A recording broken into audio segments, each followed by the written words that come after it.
Hello students, good morning. Today now I am going to explain you remaining part of the chapter 7. We have already learned about weather, climate and adaptation. इस topic में हम पढ़ेंगे यहाँ पे climate and adaptation में polar region में adaptation and tropical rain forest में adaptation. तो हम यहाँ ऑलरेडी पढ़ चुके हैं. पोलर रीजन में कुछ एग्जांपल पढ़े थे हमने.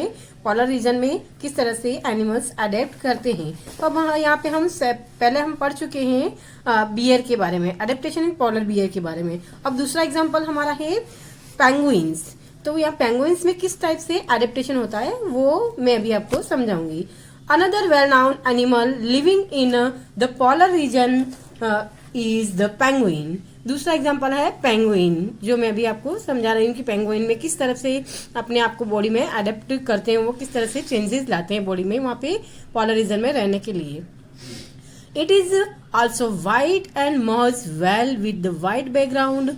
यह भी एकदम white merges well with white background. White background के अंदर जैसे कि स्नो वाइट बैकग्राउंड होता है स्नो, तो ये भी अपने आप को बॉडी को इस तरह से वाइट बॉडी होती है इनकी, ताकि वो उसमें मर्ज हो जाए और दिखाई नहीं दे. It also has a thick skin and a lot of fat to protect from colds. तो ये अपने आप को कॉल से बचाने के लिए इनकी स्किन मोटी हो जाती है, बहुत थिक हो जाती है और उसमें बहुत ज़्यादा फैट जमा हो जाता है. उस वजह से क्या ये अपने आप को ठंडी से बचा पाते. एक्चुअली क्या होता है, एक इंसुलेटेड लेयर बॉडी पे जमा हो जाती है, जो फैट की लेयर होती है वो क्या करती है, अंदर की गर्मी को बाहर नहीं निकलने देती है और बाहर की ठंड को अंदर नहीं जाने देती है. तो इस तरह से ये बड़ी सी जो मोटी सी स्किन होती है इसको प्रोटेक्ट करती है. You may have seen picture of penguin hurdles together. कभी आपने बहुत सारी पिक्चर्स देखी होगी पेंगुइन्स की, तो ढेर सारे एक दूसरे के हाथ पकड़े हुए जिस तरह से चलते हुए दिखते हैं पास पास लाइन से. यहाँ नीचे आप पिक्चर देख सकते हो, यहाँ 2 दिखाया है, इससे पीछे 3-4 ऐसे दिखाए गए. तो ये क्या करते हैं, एक दूसरे के हाथ एक दूसरे को चिपका के इस तरह से चलते हैं. उससे क्या होता है कि इनकी बॉडी की जो हॉटनेस से वो बाहर नहीं जा पाती. You may have seen picture of penguins huddles together. This they do to keep warm. ये क्या करते हैं, इसको गरम रखते हैं. एक दूसरे से चिपके रहेंगे तो ऑलरेडी वो गरम रखेंगे एक दूसरे को. Recall how warms you feel when you are in the hall full of people. जिस तरह से अपन पूरा भरे हुए हॉल में अगर अपन बैठते हैं तो क्या होता है, अपने को गर्मी लगती है. क्यों? क्योंकि वहाँ पे सब पास पास होते हैं, तो एक दूसरे की गर्मी हीट निकलती रहती है बॉडी से. तो वो क्या होती है, थोड़ी बहुत भी जो हीट निकलती है तो वो वहाँ गर्मी पैदा करती है. इस तरह से ये पास रहेंगे तो इनकी हीट आसपास ही रहेगी, बाहर नहीं जा पाएगी थोड़ी बहुत जो अगर निकलती है बॉडी से. तो इस तरह से पास रहने से एक दूसरे को गर्मी देते हैं और इस तरह से वो अपने आप को वार्म रखते हैं. अब यहाँ पे हमने पोलर बियर के बारे में पढ़ा, पेंगुइन के बारे में पढ़ा. अब हमारा नेक्स्ट है माइग्रेटरी बर्ड. उससे पहले हम पोलर बियर के बारे में थोड़ा और पोलर बियर और दोनों में क्या सिमिलरिटी वो पढ़ लेते हैं. Like polar bears penguins are also good swimmer. Polar bear की तरह पेंगुइन्स भी गुड स्विमर होते हैं, अच्छे तैराक होते हैं. The bodies are streamline and the feets have webbed. इनकी बॉडी स्ट्रीमलाइन होती है, जैसे कि मतलब आगे से नुकीली, पीछे से थोड़ी चौड़ी ब्रॉड इस तरह से. और इनके फिट होते हैं वेब्ड, एक दूसरे से जुड़े हुए होते हैं झिल्ली से, जिसको बोलते हैं webbed feet. Making them good swimmer, जो क्या करते हैं, इनको अच्छा स्विमर बनाते हैं.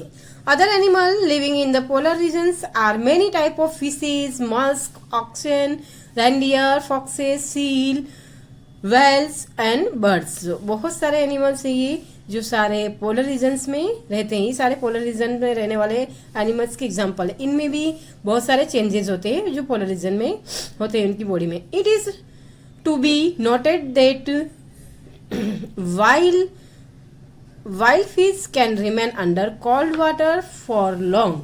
बर्ड्स मस्ट, यहाँ पे नोट कर सकते हैं कि जो फिश होती है बहुत लंबे टाइम तक पानी में रह सकती है. इसी तरह से birds must remain warm to survive. Birds अपने आप को गर्म रख सकते हैं.